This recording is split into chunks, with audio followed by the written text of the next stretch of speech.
Asking yourself, does booking a meeting with my coworkers need to be so difficult?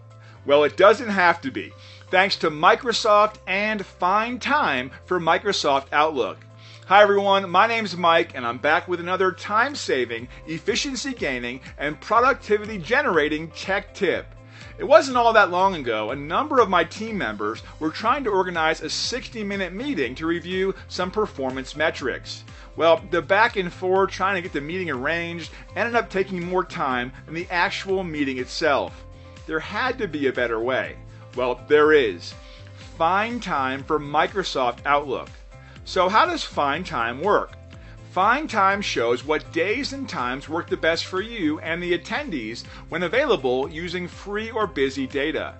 Everyone will then get a say to what dates and times work for them.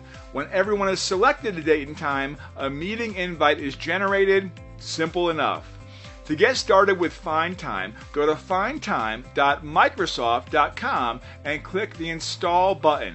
You will need a valid Office 365 or Microsoft 365 subscription.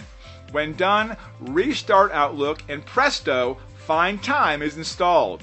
There you have it, FindTime for Microsoft Outlook. We hope this tool saves you a ton of headaches. Thanks everyone for tuning in to this week's Tech Tip. You have an idea for a future tech tip? Just let us know.